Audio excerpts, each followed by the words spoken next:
السلام عليكم ورحمة الله وبركاته. معكم سامح شاي من موقع نوليرا دوت كوم. ان شاء الله نخش في الدرس الثاني، شرح الواجهة وبتاعة البرنامج سوني فيجاس. وانا هشرح الواجهة كلام عام لان كل حاجة هاخدها ان شاء الله بالتفصيل بعدين. الواجهة لو انت اول مرة تشوفها وحاسس ان هي معقدة وكده، بالعكس الواجهة سهلة جدا وهتعرف فيها كل حاجة ان شاء الله. اول حاجة هبدأ بيها شريط المهام، ولو ان طبعا المفروض شريط المهام ده في كل البرامج ومعروف فايدته، بس برضه انا هقوله تاني. عندك فايل ديت فيها بعض الأوامر الخاصة بإنشاء وإنهاء العمل. يعني عندك مثلا تفتح ملف جديد، تفتح ملف قديم عشان تكمل عليه، ممكن تقفل، ممكن تسيف، ممكن تعمل ريندر. الكلام ده كله موجود في فايل.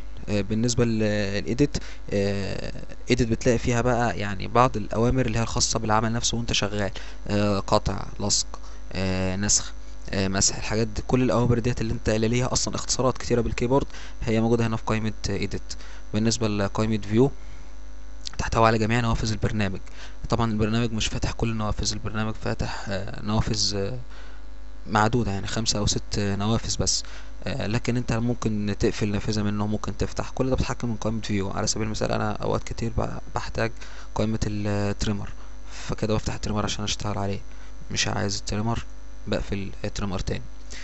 بالنسبة بقى لقائمة انسرت ديت اللي بقدر ادخل بيها تراكات الفيديو وتراكات الاوديو عشان اشتغل عليها. ديت يعني تعتبر اهم حاجه فيها. يعني بالنسبه لقائمه تول تحتوي على الادوات اللي انا بستخدمها لاضافه المؤثرات على الفيديو نفسه او على الصوت، على يعني على تراك عامه، يعني سواء كان صوره، صوت، فيديو.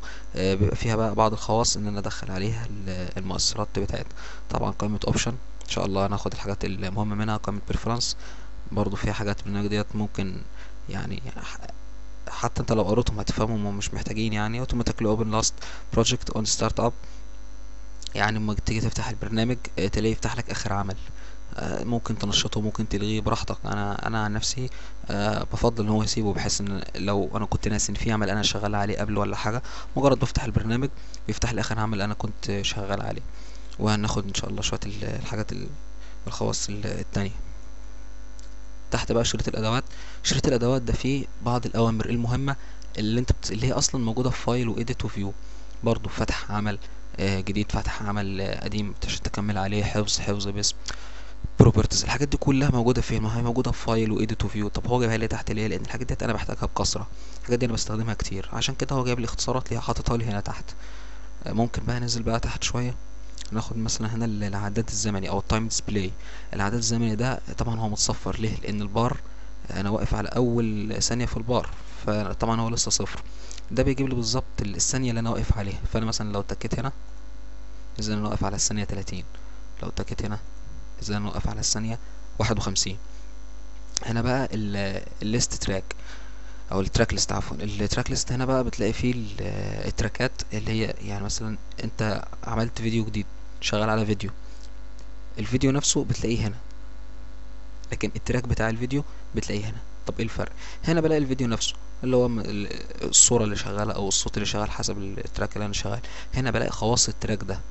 ممكن اضيف هنا منه مثلا مؤثر، اضيف منه ممكن بدل الاضافة خالص ممكن الغي تراك، اشيله، او ممكن اخفيه مؤقت عشان اشوف بقية التراكات عاملة ازاي اللي تحتيها. ان شاء الله لما نشتغل على الفيديوهات هتفهموا الكلام كويس اوي.